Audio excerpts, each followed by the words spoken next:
Assalamualaikum warahmatullahi wabarakatuh. Perkenalkan, nama saya Acita Yani Metacarini dari kelas 10-1 absen nomor 2. Hari ini saya akan membahas mengenai teks laporan hasil observasi. Teks laporan hasil observasi adalah teks yang berisi mengenai penjabaran umum dan melaporkan sesuatu berupa hasil pengamatan atau observasi. Tujuannya adalah melaporkan hasil pengamatan secara objektif dan sistematis untuk memecahkan suatu masalah atau menguji suatu teori. Karakteristik dari teks LHO yang pertama adalah objektif, yaitu berdasarkan fakta, jadi tidak dipengaruhi oleh pendapat atau pandangan pribadi. Yang kedua adalah informasi faktual, yaitu valid berdasarkan hasil penelitian, tinjauan langsung, observasi, maupun studi pustaka yang telah kita lakukan. Yang ketiga adalah objek tunggal, yaitu objek di dalamnya memiliki keterkaitan yang erat atau dengan karakteristik yang sama. Jadi jika kita mengambil tema kucing, kita hanya menjelaskan tentang kucing, tidak menjelaskan mengenai hewan-hewan lainnya. Selanjutnya, saya akan menjelaskan mengenai struktur dari teks LHO. Yang pertama adalah definisi umum, yaitu sebagai pembuka mengenai hal umum tentang objek yang akan dibahas. Definisi umum akan menjelaskan secara garis besar latar belakang dari objek yang kita bahas. Jika kita membahas tentang hewan, maka akan berisi tentang nama ilmiah, klasifikasi umum, dan tempat hidup. Jika kita menjelaskan tentang tempat, maka akan berisi tentang alamat, jam operasional, tiket masuk, dan tahun dibangunnya tempat tersebut.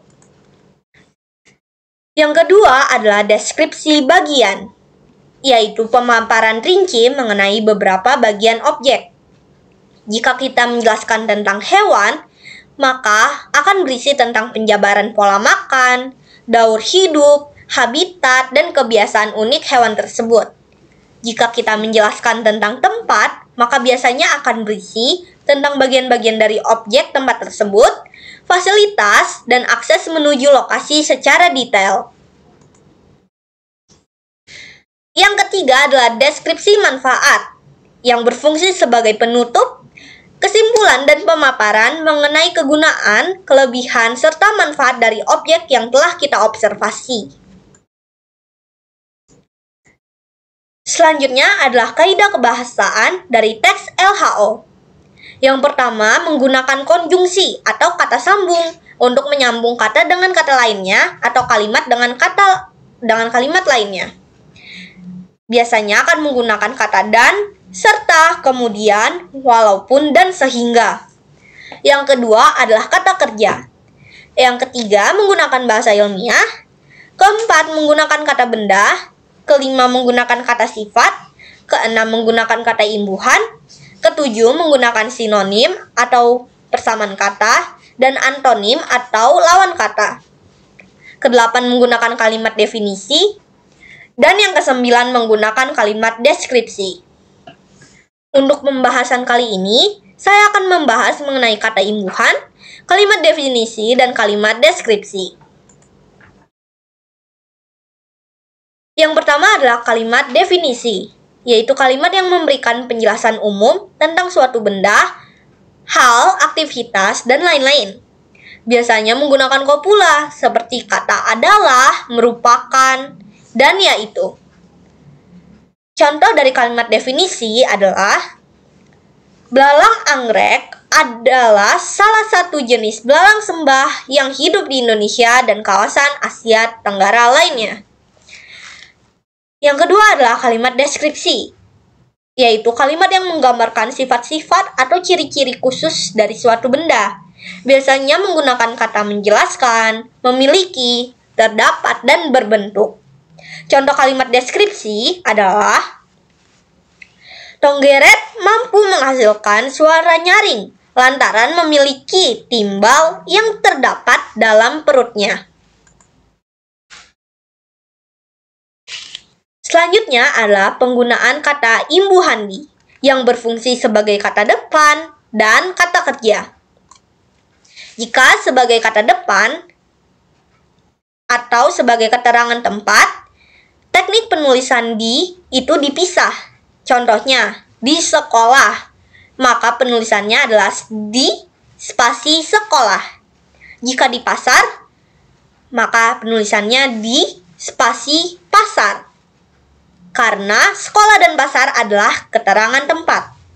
Tetapi jika sebagai kata kerja, maka teknik penulisannya disambung. Contohnya, dimakan, maka ditulisnya dimakan, tidak menggunakan spasi. Begitupun ditulis, tidak menggunakan spasi, karena makan dan tulis adalah kata kerja. Untuk penulisan daftar pustaka di teks LHO sendiri, biasanya sering menggunakan dua teknik, yaitu teknik APA dan teknik CMS. Tujuan dari penulisan daftar pustaka adalah untuk memberikan apresiasi kepada penulis yang karyanya telah dicantumkan dalam penelitian, dan untuk menghindari diri dari plagiarisme. Selanjutnya saya akan menjelaskan rumus penulisan daftar pustaka jika sumbernya dari buku. Untuk teknik apa? Rumusnya nama, titik, dalam kurung tahun, titik, judul di italik, titik, tempat terbit, titik 2, penerbit. Untuk CMS, rumusnya nama, titik, tahun, titik, judul di italik, titik, tempat terbit, titik 2, penerbit. Untuk perbedaannya hanya terdapat di dalam kurung. Teknik apa menggunakan dalam kurung di tahunnya, sedangkan CMS tidak. Untuk judul, keduanya sama-sama di italik. Contohnya, saya mengambil buku Sesi Stalker karya Erlin Cahyadi yang diterbitkan oleh PT Gramedia Pustaka Utama di Jakarta pada tahun 2019. Maka teknik penulisannya jika menggunakan apa menjadi Cahyadi, Erlin, titik, dalam kurung 2019, titik, Sesi Stalker, titik, Jakarta, titik 2, PT Gramedia Pustaka Utama. Jika menggunakan CMS, maka menjadi Cahyadi, Erlin, titik, 2019, titik, Sesi Stalker, titik, Jakarta, titik 2, PT Gramedia Pustaka Utama. Untuk penulisan nama belakang ditaruh di depan dulu, koma, nama depan. Sehingga Erlin Cahyadi menjadi Cahyadi, Erlin. Selanjutnya adalah rumus penulisan daftar pustaka jika sumbernya dari jurnal online. Untuk teknik apa rumusnya? Nama, titik, dalam kurung tahun, titik, judul artikel, titik, judul jurnal, volume, di italik, halaman, titik, tanggal bulan akses dari URL. Untuk teknik CMS, rumusnya nama, titik, tahun, titik, judul artikel, titik, judul jurnal, volume, di italik, halaman, titik, URL, dalam kurung diakses tanggal bulan tahun. Untuk perbedaannya, apa menggunakan dalam kurung di tahunnya, sedangkan CMS menggunakan dalam kurung pada tanggal bulan tahun aksesnya.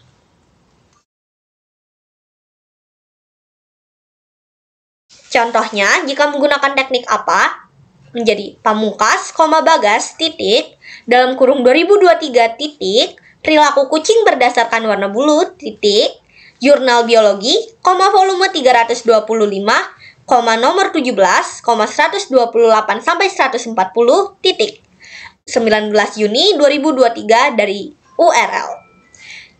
Untuk teknik CMS menjadi Pamungkas, Bagas, titik, 2023, titik, perilaku kucing berdasarkan warna bulu, titik, jurnal biologi, volume 325, nomor 17, 128, sampai 140, titik.